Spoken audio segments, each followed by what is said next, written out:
मंडळी, आज तर चक्क नवऱ्याने चॅलेंज केलं, हॉटेलसारखा पनीर बटर मसाला करून दाखव. मग काय केलं चॅलेंज ॲक्सेप्ट आणि बनवली ही चमचमीत पनीर बटर मसाला. आणि त्याचबरोबर विचार केला ही रेसिपी तुम्हाला पण शेअर करावी, म्हणजे तुम्हीसुद्धा तुमच्या अहोंना असा पनीर बटर मसाला बनवून खाऊ घालाल. चला मग रेसिपीला सुरुवात करूया. आणि हो, रेसिपी आवडल्यास एक लाईक नक्की करा. सर्वप्रथम एका पॅनमध्ये 2 चमचे तेल घालायचं, त्याचबरोबर थोडंसं बटर घालायचं. तेल घातल्याने बटर जळत नाही. व्यवस्थित मिक्स करून घ्यायचं. त्यानंतर काही खडे मसाले घालायचे. खडे मसाले मी डिस्क्रिप्शन बॉक्समध्ये डिटेलमध्ये देईन. त्यानंतर 3 बेडगी मिरच्या मी इथे घातलेल्या आहेत, यामुळे भाजीला रंग छान येतो. व्यवस्थित मिक्स करून घ्यायचं आणि 1 मिनिटे आपल्याला इथे परतून घ्यायचं आहे. त्यानंतर यामध्ये उभा पातळ चिरलेले 2 कांदे मी इथे घातलेले आहे. कांदासुद्धा आपल्याला व्यवस्थित परतून घ्यायचा आहे. त्यानंतर 5 ते 6 लसूण पाकळ्या आणि अर्धा इंच आलं घालायचं. त्यानंतर 1 उभा पातळ चिरलेला टोमॅटो घालायचा आणि 7 ते 8 काजू इथे घालायचे आहे. त्यानंतर थोडीशी कोथिंबीर घालायची. व्यवस्थित मिक्स करून घ्यायचं आहे. इथे काजू नक्की घाला, यामुळेच आपल्याला हॉटेलसारखी टेस्ट येईल आपल्या भाजीला. त्यानंतर थोडंसं मीठ घालायचं आहे आणि थोडंसं पाणी घालायचं आहे. आता व्यवस्थित मिक्स करून घ्यायचं आणि झाकण ठेवून 3 ते 4 मिनिटे आपल्याला हे शिजवून घ्यायचं आहे.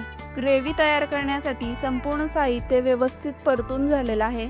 आता हे संपूर्ण थंड झाल्यानंतर एका मिक्सरच्या भांड्यामध्ये काढून घ्यायचं आणि गरजेनुसार पाणी घालून याची फाईन पेस्ट तयार करून घ्यायची आहे.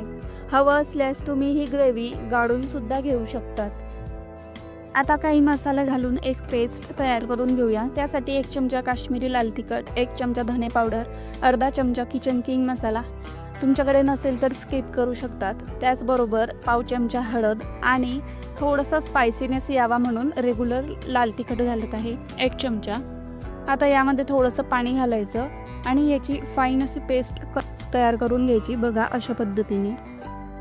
त्यानंतर एका कढईमध्ये 2 ते 3 चमचे तेल घालायचं आणि पनीर बटर मसाला म्हटल्यावर बटर तर घातलंच पाहिजे, म्हणून थोडं बटर घातलेलं आहे. आता यामध्ये 2 तमालपत्र घालायची आणि तयार केलेल्या मसाल्यांची पेस्ट घालायची आहे. ही पेस्ट आपल्याला 1 मिनिटे मस्त तेलामध्ये परतून घ्यायची आहे आणि मग यामध्ये तयार केलेली पेस्ट घालायची. व्यवस्थित मिक्स करून घ्यायचं आणि मसाल्याला तेल सुटेपर्यंत आपल्याला परतून घ्यायचं आहे. तुम्ही बघू शकतात मसाला मस्त इथे परतून झालेला आहे. तेल मस्त सुटलं आहे मसाल्याला. आता यामध्ये फ्राय केलेलं पनीर घालायचं. पनीर मी इथे थोडंसं तेलामध्ये तिखट, मीठ आणि हळद टाकून फ्राय करून घेतलं होतं. आता हे मसाल्यामध्ये मस्त मिक्स करून घ्यायचं आणि यामध्ये त्यानंतर गरजेनुसार पाणी घालायचं आहे. लक्षात घ्या, इथे गरम पाणीच घालायचं आहे. त्यानंतर चवीनुसार मीठ घालायचं आहे आणि व्यवस्थित मिक्स करून घ्यायचं आहे. हॉटेलमध्ये खूप जास्त पातळ ग्रेव्ही नसत, म्हणून पाणी थोडंच घालायचं. इथे मला थोडी घट्ट वाटत होती भाजी, म्हणून मी थोडं पाणी अजून घालत आहे.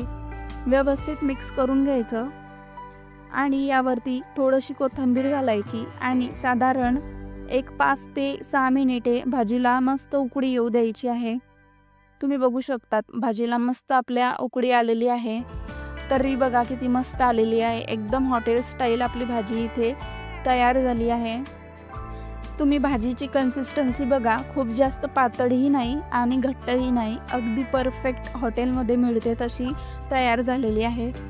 गार्निशिंगसाठी थोडी कोथिंबीर घालत आहे. मस्त पनीर बटर मसाला इथे आपला तयार झालेला आहे. सुगंध तर अप्रतिम येत आहे. आता भाजी हॉटेलसारखी तयार केली, मग त्याबरोबर सिंपल चपाती कशी करायची, तर मी इथे बटर गार्लिक लच्छा पराठा केला होता. याची रेसिपी तुम्हाला हवी असेल तर मला कमेंटमध्ये नक्की सांगा.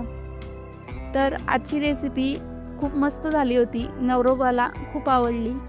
तुम्हाला कशी वाटली मला कमेंटमध्ये नक्की सांगा. रेसिपी आवडल्यास एक लाईक नक्की करा आणि चॅनलवर नवीन असाल तर प्लीज सबस्क्राईब करायला विसरू नका. धन्यवाद.